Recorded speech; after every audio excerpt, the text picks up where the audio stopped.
Oh my god, what is this? I don't know what I like. I'll spare you the details about where I got this from, but I will tell you that this was pretty much my leitmotif all the way through in this game, at least when I wasn't swearing at it or utterly bored with its resource management.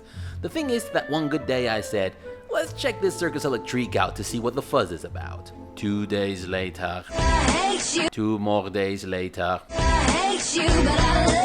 2 more days later,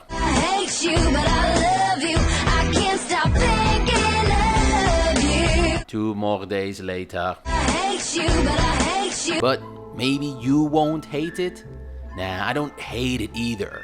Welcome to Ye Olde Entertainment. My name is Alex, and as you know, it is my duty, my mission, my purpose in life to help you decide whether this nonsensical that game that you have been thumping for so long. Dude, this game came out like a month ago? Shh! Whether this game is indeed the right game for you or not. Let's get this out of the way. This shit is weird. Weird. And if you like this game, you guys are weird! Or let's just put it this way, this game is Inception levels of niche. It's nicheception. If you like Darkest Dungeon, if you find the late 1800s fascinating, and if you like the circus theme, is that even a thing in games? Then you will love this one. Otherwise, I don't know, Rick. I don't think this game can rightly be reviewed using our traditional CRPG category system. Or at the very least, I don't think we can assign the same weights to these categories as we do when we go over less niche games, also known as isometric CRPGs. But we gotta start somewhere, so character creation and character progression are up first. You play Amelia, a journalist for the London Voice newspaper. She also happens to be the niece of Randolph Masters, one of the most popular circus ringmasters in town, the man who owns and runs the famous Circus Electrique. Sounds like a fairly solid and interesting premise, right? Wrong. But beyond that, everything that happens in this game is completely nonsensical and ridiculously over the top, and it requires rings of power levels of suspension of disbelief. To make the long story short, a lot of people in London have gone completely bananas, even the cops. Well, you know that because of various tweets he liked, as it were, he was called by a policeman who said that he had come to check his thinking. Check his thinking. Forget I said anything, this game is totally accurate. Anyhow, it's up to Amelia to get to the bottom of this madness, and to help her out with her journalistic mission, Amelia's uncle has provided her with the aid of some of his best circus performers. That's right, these are the guys and gals who will be doing the heavy lifting for you in combat. Circus strongmen, escape artists, clowns, fire breathers, snake charmers, acrobats. There are 15 different types of performers that you can recruit at your circus headquarters, and each of these archetypes has its own array of skills. Your characters still have to perform your typical RPG duties and combat encounters, which means that you still need healing, some form of tanking, DPS, and crowd control skills. And as weird as these archetypes are, they still mirror some of the more traditional RPG classes and archetypes. Clowns, for example, are a bit like clerics. They can take more than a hit or two, but they can also heal, buff, and do this attack.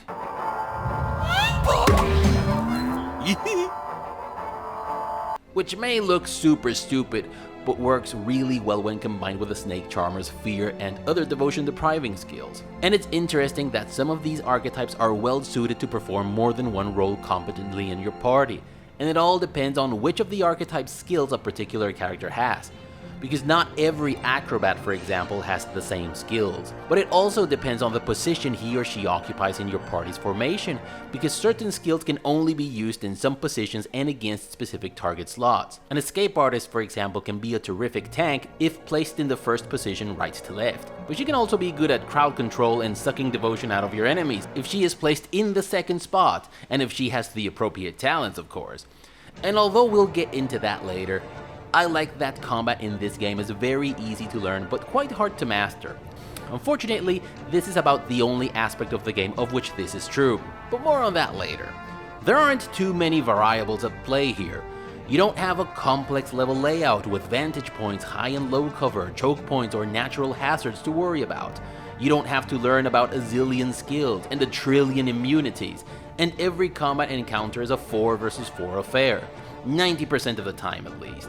Despite this, Combat in Circus Electrique can get quite complex and deliciously tactical. Even after you've figured out what each of these circus performer archetypes is good for, and even after you've put together a competent party that does things the way you like, you'll see that your favorite party build may not necessarily be the best party build for every combat encounter. Your party's efficiency depends on the combination of enemies you're facing, whether it's day or night, and even the weather conditions.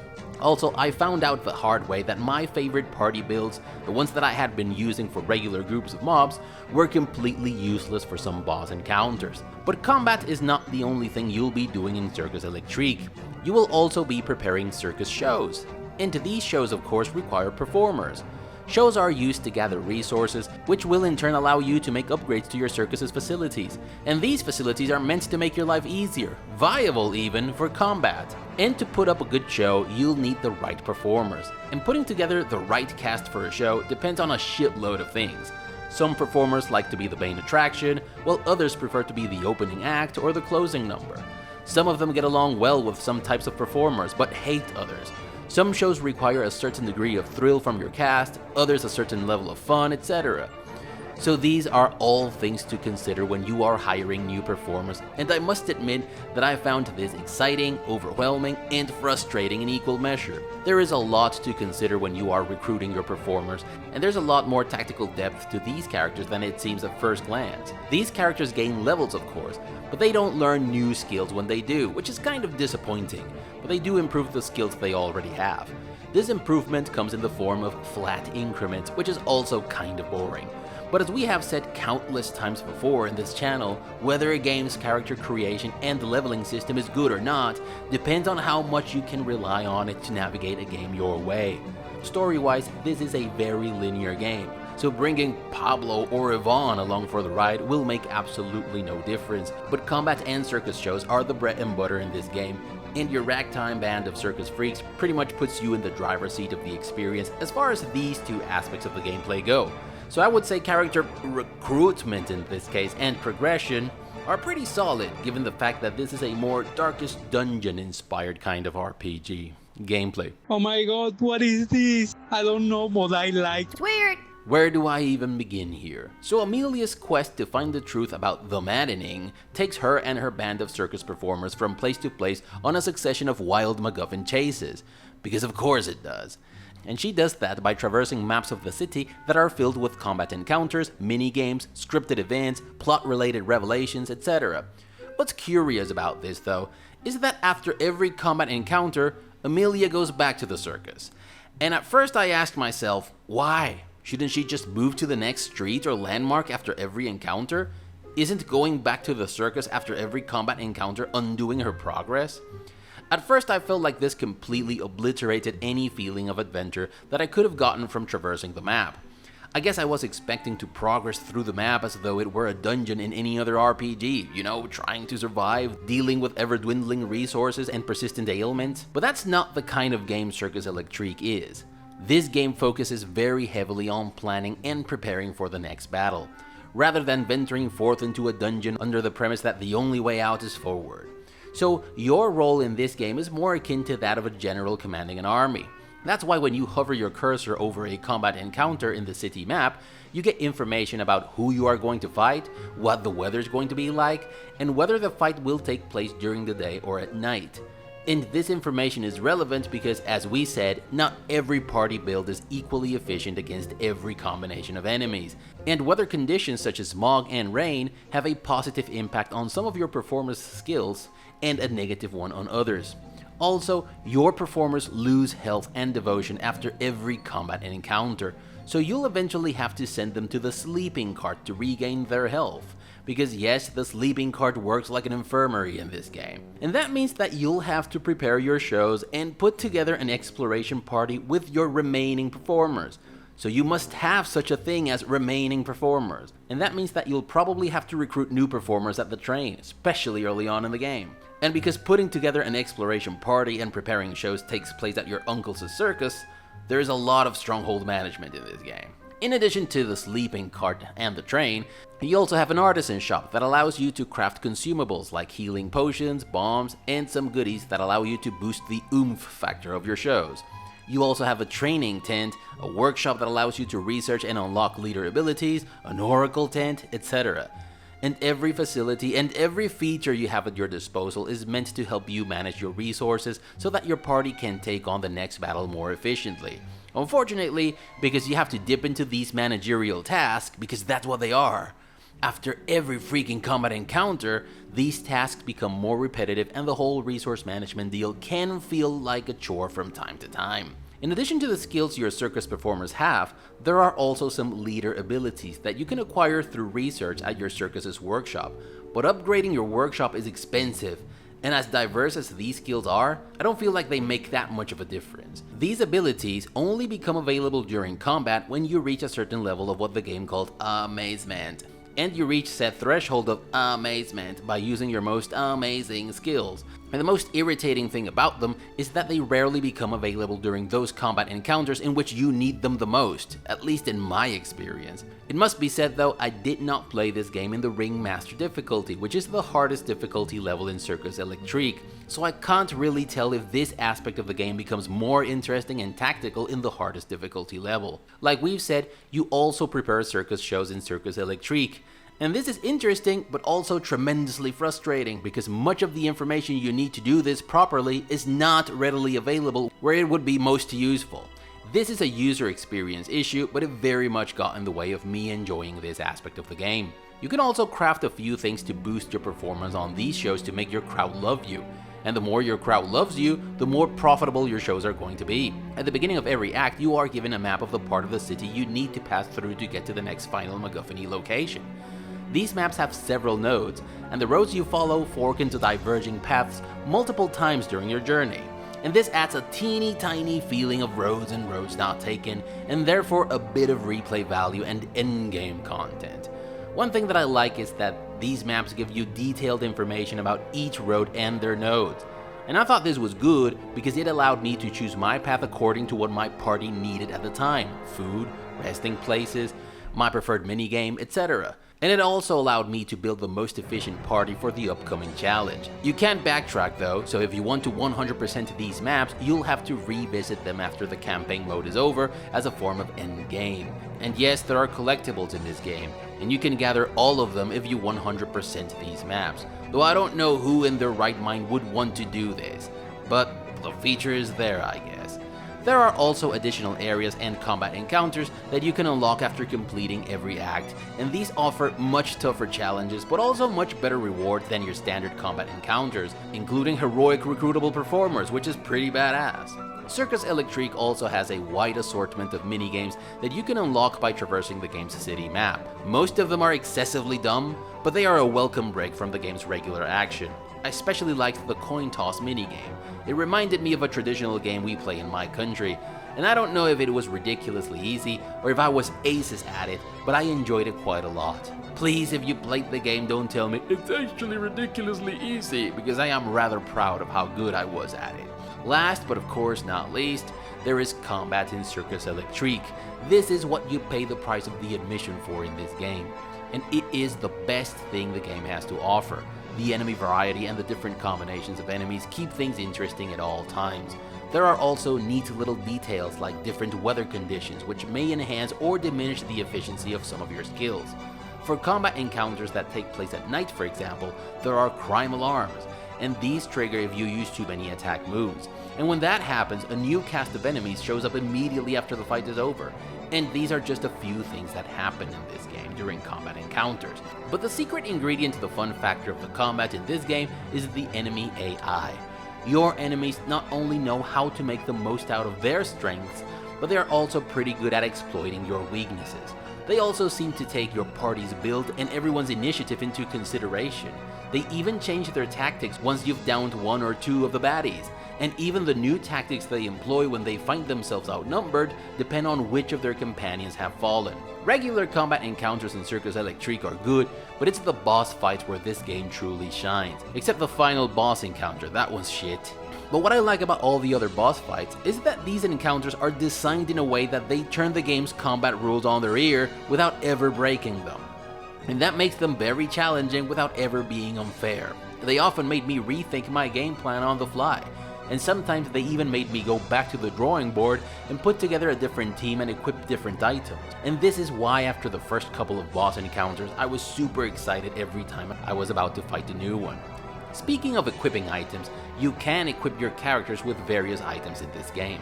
And while most of them are a bit generic, you do have a lot of options to optimize your characters to make them better at what you want them to do in the party. And although this is a user experience thing, I might as well mention it here, because I just can't end this section without warning you that this game is heavy with tutorials. The damn thing is still telling you how to do shit halfway through Act 2. And this is because the game throws something new at you every other fucking minute. A new circus facility, a new minigame, a new feature, etc. And to me, this felt a little bit like the developers didn't believe the game's main gameplay mechanic was varied and fun enough to keep the player invested all the way through to the end. It felt like the game was yelling, "Are you not entertained?" every 10 minutes. At some point in the game, tutorials stop coming and the game runs out of new things to throw at you. And I think that's when the game finally starts to live up to its potential. But even after I reached that point in the game, there were days in which I had a lot of fun because I was lucky to have a fairly smooth run, topped by a very cool boss fight, for example. But there were some other days in which I was genuinely bored with the game's stronghold and resource management. Overall, when Circus Electrique is firing on all cylinders, it is a pretty decent game. Unfortunately, it's a bit like the circus shows you'll be performing in this game. Sometimes they are fun, sometimes utterly boring. Story and lore. Let's get the good stuff out of the way. This shouldn't take long. I like the fact that the game takes place in the late 1800s. I'm not saying there aren't any games in that ballpark, but there aren't enough if you ask me.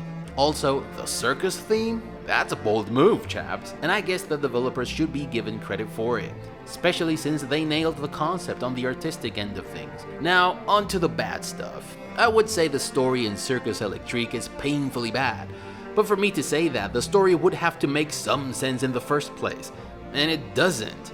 Actually, I don't know how they did it, but they did it. They managed to make a story that is both completely nonsensical and utterly predictable at the same time. The characters brute force their way from plot point to plot point, and the story just throws random stuff for them to talk about between one MacGuffin chase and the next. And the game's lore and its secondary stories, if we can even call them that, are a chaotic maelstrom of ideas that go nowhere. You have your uncle's backstory, his dealings with P.T. Barnum, your mother's death, the madness that has descended upon London, this and that pointless conversation about stuff that's going on in the newspaper, and all these things are only thinly related to each other, if at all, and they add nothing important to the main story. Some of the stuff that happens in this game makes the concept behind Mario Bros feel coherent and grounded.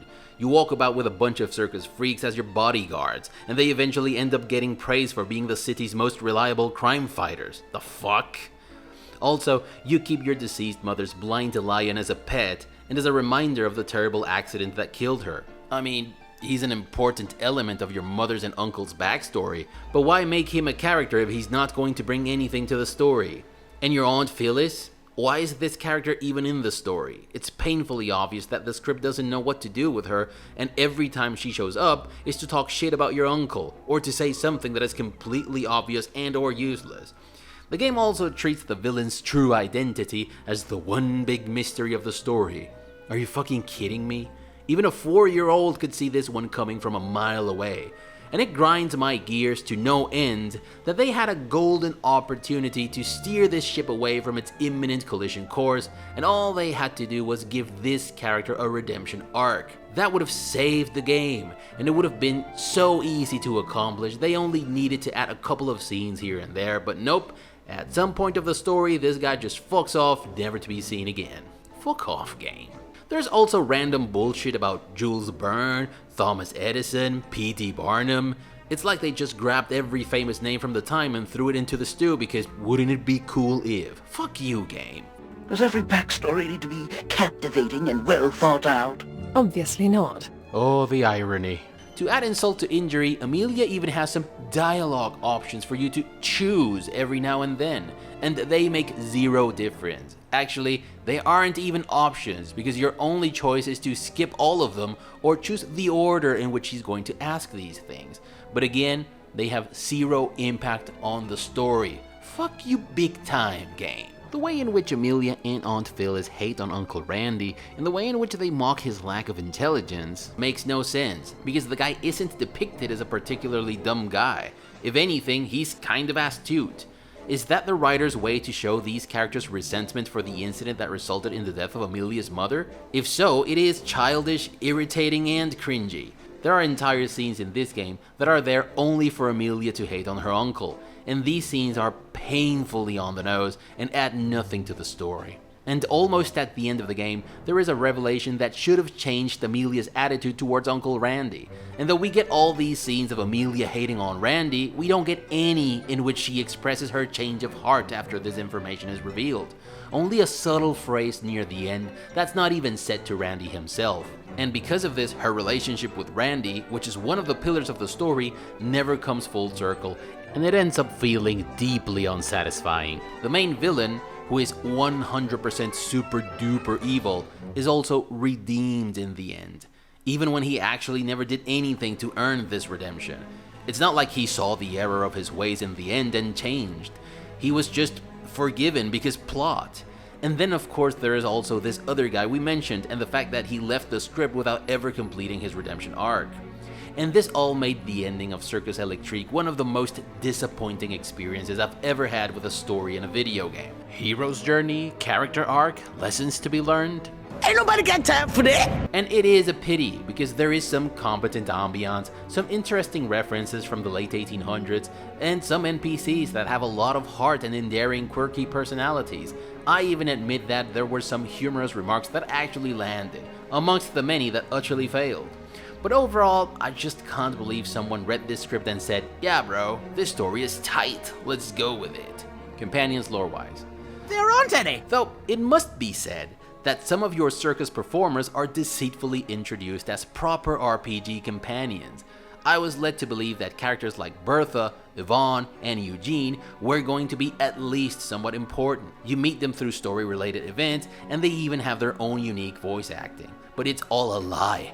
They have nothing to add to the game's story or its lore. And I feel a little cheated because I like my companions to be relevant in my RPGs. And Circus Electrique made me believe these guys and gals had a part to play in the story when that wasn't the case. Shame on you, game. Companions gameplay-wise. Well, I don't know if they count as companions in the traditional sense. Your circus performers are more like tactical assets, and as such, they work perfectly well. There are at least twice as many talents per archetypes as a single character can have. That means that you can have, say, 2 escape artists in your party performing different tasks, one on tanking duties for example, and the other one chipping away at the enemy's devotion. But I think that if we had been given talent trees per archetype instead of multiple characters from the same archetype, these characters would have been so much better. Imagine having your illusionist and choosing every time you level whether you want to make his saw talent stronger or learn the apparition talent, or maybe choose a passive skill. You do have 15 different types of performers after all. They could have been 15 companions and I would have been totally okay with that. Yes, that probably would have also required changes in the circus show mechanics, but even that could have easily been fixed with randomized requirements for every show. I know that would have been an entirely different game, but hey, that would have been one game that I would have been much more interested in. Secondary mechanics and user experience. There is a shit ton of things to do in this game beyond combat and circus shows. Most of them are support activities. They all revolve around making your party better at combat, but they are not particularly fun. And this is because you have to engage in these activities much too frequently. And I get that that's because the game is first and foremost about planning your next combat encounter. But planning your next fight, or your next game day so to speak, is not as lean an experience as it should have been in my opinion. You have a training feature, for example. If you unlock the training facility, you'll be able to assign those performers who aren't currently a part of your exploration party, or a part of the current show, to it to make them gain experience passively. But I think the costs of using this feature far outweigh the benefits. And like we've said before, you also have other facilities that are not super necessary, to the point that you can completely ignore them, but also not terrible to have. But when you have too many facilities and features that are not super necessary, but not terrible to have either, there is a risk that your game will feel cluttered and heavy with mechanics. Picture this. Every day you leave your house to go to work, so you make sure every light is turned off, you make sure you have your phone, your wallet, and your keys on you, you lock your door securely, and you leave. But now imagine you're leaving your house for 2 or 3 months. Some additional preparations are required, no? You probably want to shut down every electricity breaker except the one that powers your fridge. You want to make sure your water and gas stopcocks are closed. Maybe you want to call a neighbor and ask him to keep an eye out for your house. Maybe take your cat to a pet hotel and so on and so forth. Now imagine that you have to do this every fucking day. That's how Circus Electrique felt to me. But then again, this is the intended experience, and this is a very niche game, so maybe this is your jam, even if I didn't like this particular aspect at all. But I don't care how much of a niche game this is, the trial feature available at the train station makes abso-fucking-lutely no sense at all to me. And seeing these trials through to the end is a tedious, pointless pain in the ass. If you guys have played this game and found a use for it, please do enlighten us in the comment section of this video. In Circus Electrique, there are shows that you can prepare to gather resources, and this is a fairly fun thing to do. It is also the second most important game mechanic after combat, but putting together a good band of performers for a show requires choosing your show and its performers carefully. So far so good, right? But there will come a time in which you will want to recruit new performers with the sole purpose of improving the quality of your shows, because you'll already have your 6 or 7 favorite combat performers, so to speak. And of course, you'll want to hire performers who can work well with the rest of the team and are also comfortable performing the type of act that you need the most for the shows that you can currently prepare. And there is no simple way to know who's the best person to hire based on the information you get on this screen. You have to go back and forth between these screens, maybe even take notes or a screenshot or two, and then go back to the train to recruit your performer. And the developers could have given the player access to this information through a simple click. Click on your potential recruit of choice and perhaps show a list of the currently available acts that would benefit the most from the selected performer. It could have been this easy. Also, there are spotlights, smoke, electric lights, and other contraptions that you can craft to improve your show's wow factor. But you can't do this on this screen, which is the final preparation screen for the show. Why the hell not?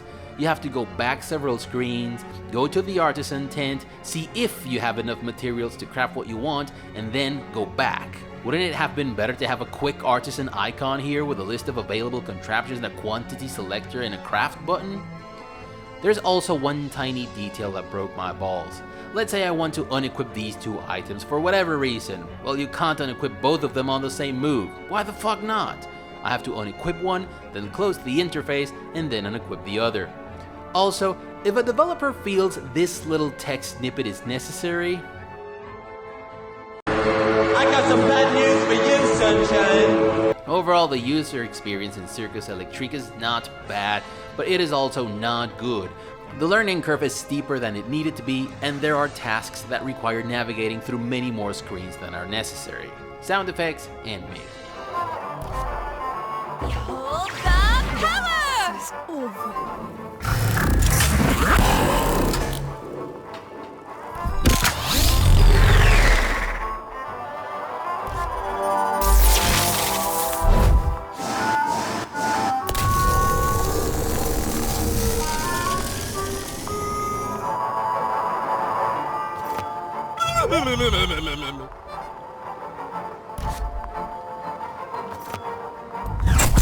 My gift to you all!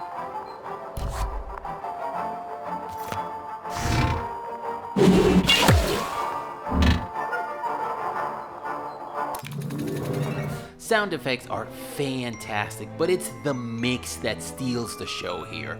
Music, voice, background sounds, combat sounds, they are all so roomy. And though there aren't too many things happening simultaneously at any given time, the sound design is deceitfully complex. Pay attention to the escape artist's chain attack. There is a sound for the chain hanging, which is slightly lower in the mix than everything else. Then there is the sound of the smack, which packs a satisfying wallop. And then the sound of the chain as it falls back to a resting position, which is also slightly lower on the mix. When the snake charmer performs her little dance, it comes with its own little music snippet, and it sounds absolutely pristine even when the combat music is still playing.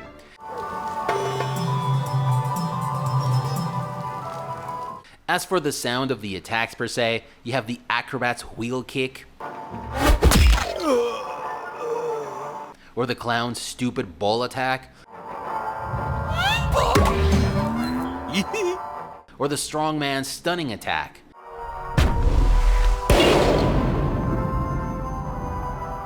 I love absolutely all of them. These games in which combat is all about two parties in a single scenario and in which every combat action resolves through a 4-second animation need to have over-the-top little dopamine sound snippets for every action, and these snippets need to be well mixed, and Circus Electrique just nails this like few others I've played in recent memory. And it's not just the combat sound effects that are awesome. Every action, every transition, everything that happens in the game, from a full screen transition to the tiniest interaction with the interface, has a cool little sound to go with it.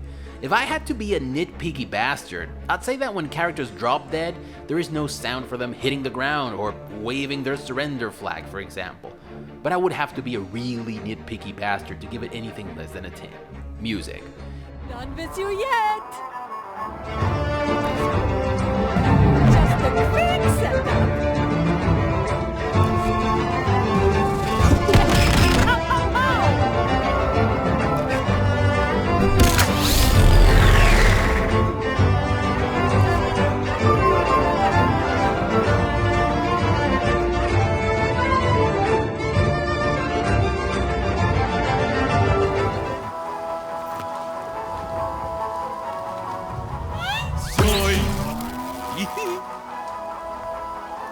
Unfortunate.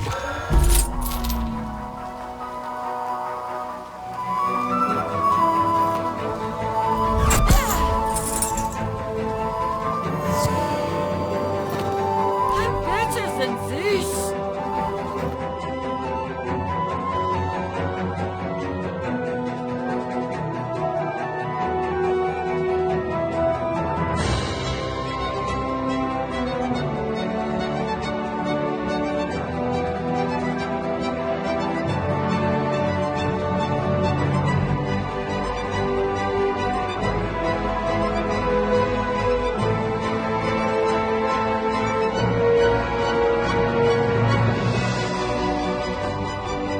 Oh my god, what is this?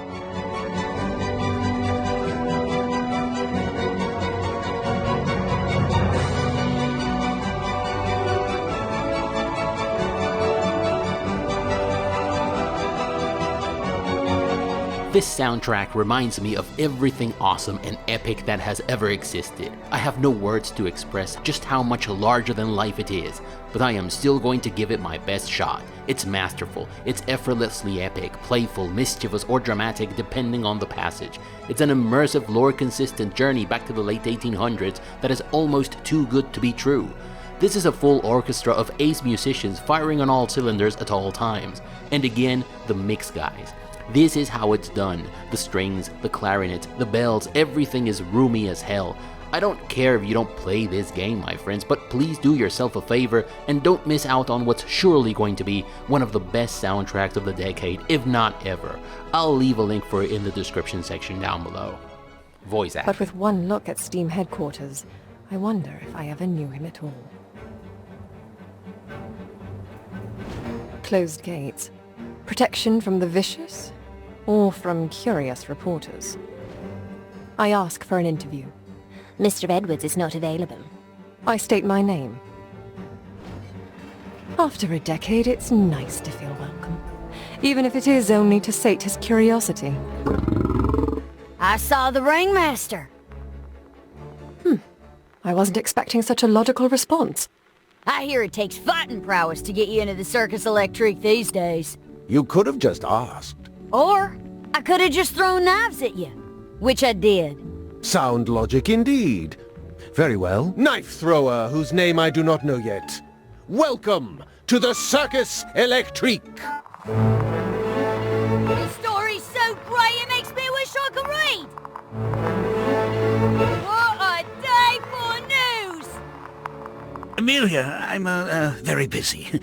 Can we make this quick? Have you any idea on who might be pulling Mr. Edwards' strings?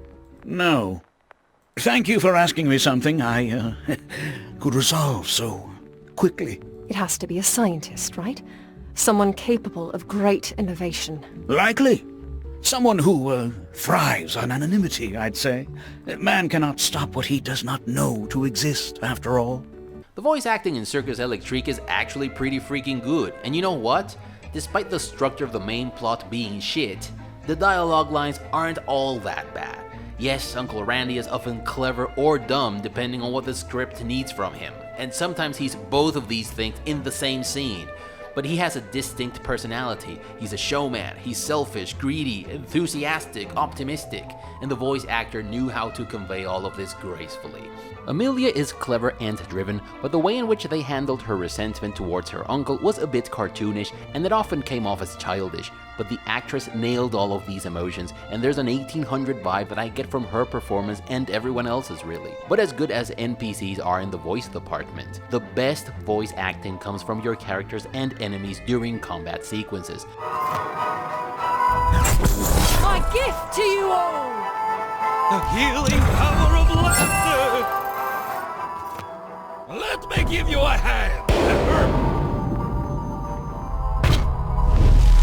Think you stand a chance against these, do you? We are not your enemy. These are 10 out of 10. They are quirky, fun, adequately tropey when they need to be, but also unique in their own way, and I absolutely loved it. Graphics. The whole package is amazing. It's artistically consistent and technically accomplished. Your circus performers have loads of personality and are fun to watch even after 100 combat encounters. And this also goes for your enemies. Look at the rat catcher and how she has brushes tied to her shoes, or the snake charmer's electric snake. Even the ventriloquist's marionette has a personality. Animations though are 1,000,000% the standout aspect of the art package in my opinion. They not only have a lot of frames, but they are also deliciously over the top and filled with tiny details. Look at the mischievous wink the escape artist gives every time she receives damage, or the details of the snake charmer's belly dance. Yes, look at how she turns her gaze towards the enemy when she's done, that's what I mean. Or the fact that the knife thrower's hat falls an instant later than the knife thrower herself after her jump attack. What about the fakir's group heel animation? Or the acrobat's wheel kick in combination with the sound? Oh, take that, you fucker. Or the super detailed AoE chain strike. Actually, I think you guys should be treated to some of these animations in slow motion because they truly are a joy to watch.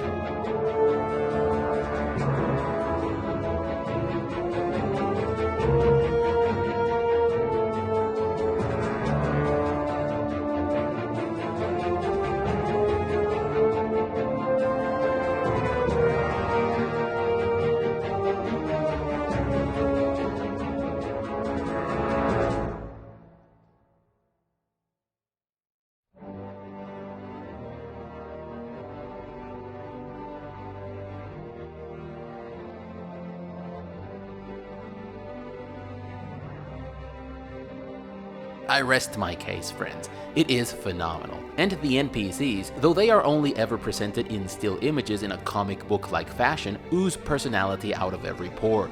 Even the ones that didn't add anything to the story looked like people I want to know more about. There was so much passion and attention to detail put into this title, so much so in fact that it feels like the game's punching well above its $20 weight. Here's a tiny example of what I mean. When you prepare a show and choose your performers, if you save the game and leave, the next time you start the game at the main menu screen, you'll get a shot of a poster of your current show and its performers. Truly awesome stuff. Last but not least, there's the user interface. It's a little too busy if you ask me, but screen after screen, it is a tour de force of immersion. As a whole, again, I was not a fan at all of this concept of circus performers fighting crazed police officers, rat catchers, and caretakers. But this game is visually amazing. If I could give those animations a 20 out of 10, I would.